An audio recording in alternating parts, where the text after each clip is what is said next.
Hello दोस्तों, कैसे हो आप लोग। आई होप आप सभी अच्छे होंगे, मजे में होंगे। मेरा नाम भारती और मैं आज आप लोगों के लिए क्लास 8 हिस्ट्री का एक टॉपिक लेकर के आई हूँ, जिसका नाम है सोशियो रिलीजियस रिफॉर्म। देखिए, जब ब्रिटिश राज थी, जब अंग्रेजों का शासन चल रहा था, उस टाइम में अंग्रेज बहुत सारे मूवमेंट ला करके हमारे इंडियंस जो थे उन सबको एडुकेट कर रहे थे, उन सबको पढ़ा लिखा रहे थे। और इसके अलावा जो ह्यूमंस थी, वुमेन्स थी, मतलब कि जो औरत थी, उनका जो स्थिति था वो सब पढ़ नहीं पा रही थी, उन सबको घर से बाहर नहीं निकाला जा रहा था।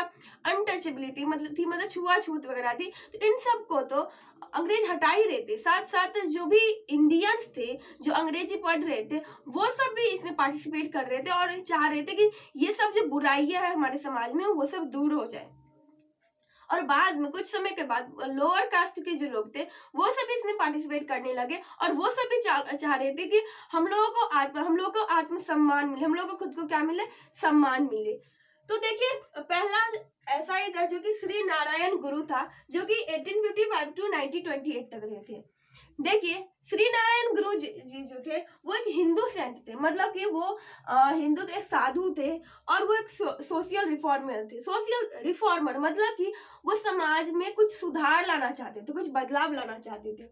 उनका वो पैदा कहाँ हुए थे, तो वो पैदा हुआ थे इजावा कम्युनिटी में, जो कि केरला में। कहाँ पर हुए थे? इजावा कम्युनिटी, जो कि केरला में, वहां पर पैदा हुए थे श्री नारायण गुरु। देखिए, वो किस चीज में चेंजेस लाना चाहते थे, तो वो चेंजेस लाना चाहते थे कास्ट सिस्टम में। देखिए, कास्ट सिस्टम, ब्राह्मण्स को उन लोगों का वैल्यू अलग था, जो लोअर कास्ट में थे उन लोगों का वैल्यू अलग था। तो वो ये जो कास्ट सिस्टम था ना, वो इसको बोल रहे थे कि ये कास्ट सिस्टम नहीं, ये बहुत ही घटिया चीज है जो कि हमारे समाज को धीरे धीरे बर्बाद कर रहा है। तो वो उसमें चेंजेस लाना चाहते थे। अनटचेबिलिटी मतलब छुआछूत। जो ब्राह्मण का जो मंदिर हुआ करता था, उस मंदिर में जो भी लोअर कास्ट के लोग थे वो सब उस मंदिर में नहीं जाते थे। जिस कुएं का पानी ब्राह्मण पीते थे, उस कुएं का पानी वो लोअर कास्ट के लोग सब नहीं पीते थे। तो ये सब, और अगर किसी को कोई छू भी देता था तो ये जो छुआछूत सब होता था, तो उनसे भी वो हटाना चाहते थे। उसके बाद डिस्क्रिमिनेशन अगेंस्ट लोअर कास्ट के साथ जो भेदभाव कर रहे थे, उस भेदभाव को भी वो हटाना चाहते थे। कौन हटाना चाहते थे? तो श्री नारायण गुरु जो थे वो इन सब चीजों को हटाना चाहते थे।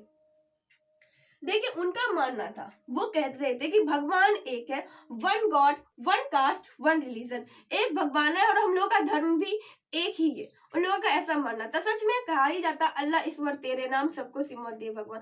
तो देखिए, अल्लाह और ईश्वर सिर्फ नाम अलग अलग लेकिन दोनों एक ही इंसान है। आई होप कि ये समझ में आ गया होगा आप लोगों को।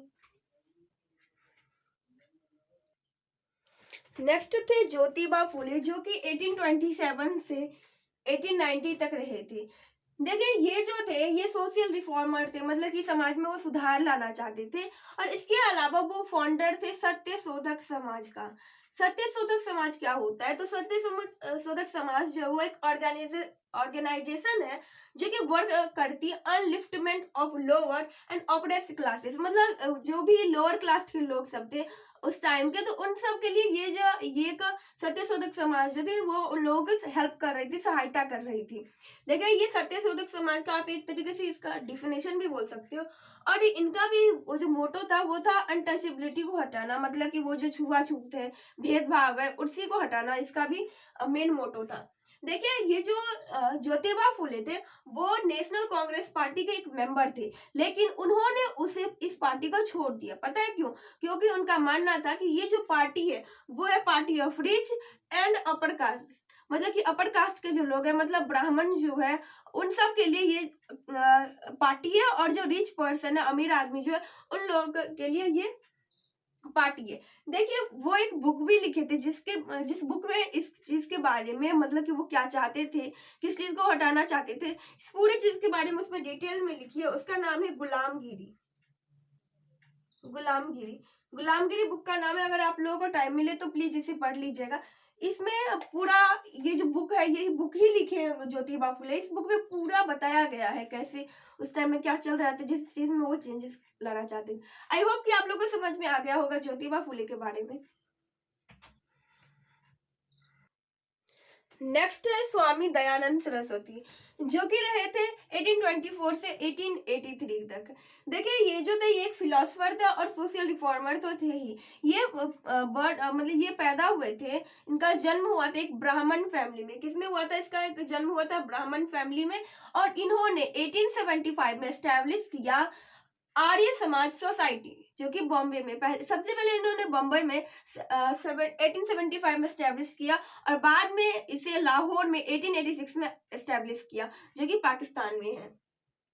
देखिए उनका कहना था कि बैक टू वेदास, मतलब कि अपने वेदों की ओर लौटो। और उसका ये इसलिए कहना था क्योंकि उनका वो उनका मानना था कि वेद जो है, वेद को अगर हम लोग पढ़ते हैं तो उससे हमें बहुत ही ज्यादा नॉलेज मिलती है, बहुत ही ज्यादा ज्ञान मिलती है। इसलिए वेद की ओर लौटो। वो जो इंग्लिश पढ़ा रहे थे तो बोले इंग्लिश मत पढ़ो, अपने वेदों की ओर लौटो।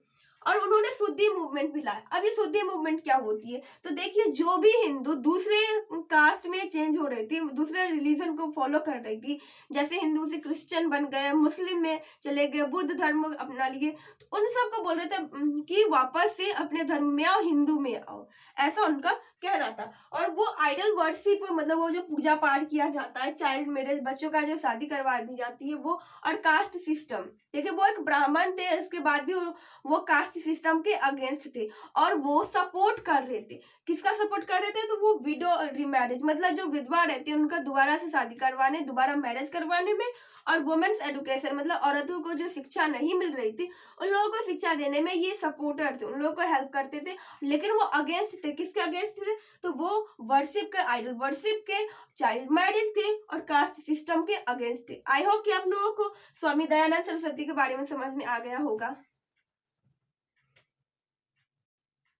नेक्स्ट है हमारा डॉक्टर भीमराव अंबेडकर। डॉक्टर भीमराव अंबेडकर जो है वो पैदा हुए थे अनटचेबिलिटी फैमिली में, मतलब ऐसे परिवार में जो कि जिसे लोअर कास्ट समझा जाता था, जिससे छुआछूत होती थी। और वो क्या चाहते थे? वो फ्रीडम चाहते थे और इक्वलिटी चाहते थे, मतलब वो चाहते थे कि हमें आजादी मिले और हम सबको बराबर, मतलब कि सम्मान मिले, सेल्फ रिस्पेक्ट मिले। किसी को भी ऊंच नीच, ये जो ब्राह्मण थे उसे रिस्पेक्ट दिया जा रहा था, लोअर कास्ट को नहीं। तो वो ऐसा कुछ नहीं चाहते थे, चाह रहे थे कि सबको बराबर समझा जाए, जो कि अभी हमारे फंडामेंटल राइट्स में है, इक्वलिटी एंड फ्रीडम। देखिए इनके बारे में तो जितना बोले वो सब कम ही पड़ जाएगा, क्योंकि देखिए जब ये स्कूल जाते थे उनका ये मानना था कि एजुकेशन एक ऐसी चीज है जिसके थ्रू हम इस चीज को दूर कर सकते हैं, किसी तो फ्रीडम पा सकते हैं और इक्वलिटी पा सकते हैं, अनटचेबिलिटी सबको हम लोग दूर कर सकते हैं। और इसलिए वो एजुकेशन, मतलब कि नॉलेज लेने लगे, पढ़ाई करने लगे।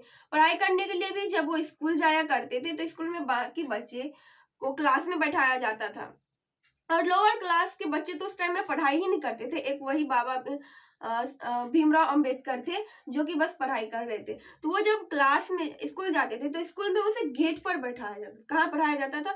मतलब गेट के बाहर वो नीचे में बैठते थे, बाकी सबके लिए डेस्क बेंच थी, और वो क्लास के बाहर या क्लास के गेट के पास वो बैठ करके, नीचे में बैठकर वहीं से वो पढ़ाई किया करते थे। और इसके बाद, पढ़ाई करने के बाद वो हमारे संविधान को लिखे थे। देखिए वो एक न्यूज़पेपर लाए थे, मराठी में न्यूज़पेपर था जिसका नाम था मोक नायक। ठीक है। और ये जो बहिष्कृत हितकारिणी सभा जो है उसका ये फाउंडर भी थे। कौन थे? बाबा साहेब जो थे वो बहिष्कृत, बहिष्कृत मतलब ऐसा जिसे समाज से बहिष्कार, मतलब हटा दिया गया, उसका हितकारी, मतलब उसके हित, मतलब उसके बारे में सोचने वाला वैसा समाज, वैसा सोसाइटी जो था वो ये था, बहिष्कृत हितकारिक सभा, जिसे कि डॉक्टर भीमराव अंबेडकर ने फाउंड किया था, उसे खोला था। अब नेक्स्ट है महात्मा गांधी। महात्मा गांधी के बारे में तो हम लोग बचपन से पढ़ते आ रहे हैं, 1-2 क्लास से पढ़ते आ रहे हैं, हिंदी इंग्लिश के बुक में एक कहानी के तौर पर उनके जीवन के बारे में पढ़ते आ रहे हैं। और फिर बड़े हुए तो एसएसटी के बुक में हर एक चैप्टर में इसके बारे में लिखा रहता है। तो देखिए ये जो हमारे जो महात्मा गांधी जी थे, वो थे एक फ्रीडम फाइटर, इसके अलावा फादर ऑफ नेशन, राष्ट्रपिता थे, और वो एक सोशल रिफॉर्मर भी थे। देखिए अगर आपको इस सब में से अभी जितना मैं बताई, जितने आदमी के बारे में, उन सब में से अगर किसी एक रिफॉर्मर के बारे में आप मुझसे पूछ देगा, तो आपको अगर कुछ भी नहीं आता है ना, तो उसके बारे में इतना तो लिख ही सकते हैं कि वो एक सोशल रिफॉर्मर था, सब था सोशल रिफॉर्मर। इसके अलावा सब क्या अपोज था, किसके अपोज? तो अनटचेबिलिटी के अपोज थे, कास्ट सिस्टम का अपोज थे, और जो बच्चों का चाइल्ड मैरिज था उसके अपोज थे। फिर वो सपोर्ट किसके करते थे? तो वो सपोर्ट करते थे कि वुमेन एजुकेशन, मतलब कि औरतों को शिक्षा मिले, और विडो मैरिज मतलब विधवा की दोबारा से शादी हो सके, इन सबको सपोर्ट करते थे। तो अगर आप लोगों को कुछ नहीं भी पता रहेगा, फिर भी आप लोगों के बारे में अगर याद करके नहीं भी जाएंगे, फिर भी आप सब में ये सब चीज कॉमन है, जिसे आप ढूंढ करके लिख सकते हैं। देखिए, वो अपोज करते थे वही चाइल्ड मैरिज, अनटचेबिलिटी, छुआछूत को, discrimination against women and caste lower caste. वो डिस्क्रिमिनेशन, जो भेदभाव चल रही थी, वो लोअर कास्ट के बीच, अपर कास्ट के बीच में तो चल ही रही थी, साथ में वुमेन के बीच में भी चल रही थी। मतलब औरतों का घर से बाहर नहीं निकलना है, ये सब के। और उसके बाद उन्होंने बोला कि जो लोअर कास्ट होते हैं, वो सब जो भी अनटचेबिलिटी इंसान फैमिली है, वो सब क्या है? वो सब हरिजन है। उन लोगों का एक नाम दे दिया, स्पेशल नाम दे दिया, बोला गया हरिजन। हरिजन, हरि मतलब होता है भगवान को हरि बोला जाता है, और जन मतलब उसके आदमी, मतलब ये सब भगवान के आदमी है। और हम जानते हैं कि भगवान में तो सबका विश्वास होता है, तो इसलिए इस चीज के वजह से, इस नाम के वजह से, जो भी अपर क्लास के लोग सब थे, वो सब लोअर क्लास कास्ट के लोगों को थोड़ा सा रिस्पेक्ट देने लग गए थे। और सपोर्टर किसके थे? तो women window remarriage and education of women. Window remarriage, window marriage मतलब कि औरतों को दोबारा से शादी करवाना, और एजुकेशन ऑफ वुमेन मतलब कि औरतों को दोबारा से, औरतों को शिक्षा करना, देना, शिक्षित करना। तो सबके बारे में ये सब चीज कॉमन। आई होप कि आप लोगों को ये वीडियो, आप लोगों के लिए ये वीडियो यूजफुल रहा होगा। अगर ये वीडियो आप लोगों को पसंद आए तो प्लीज वीडियो कर दीजिएगा एक लाइक, और अपने दोस्तों के पास कीजिएगा share. Bye bye, take care, thanks for watching.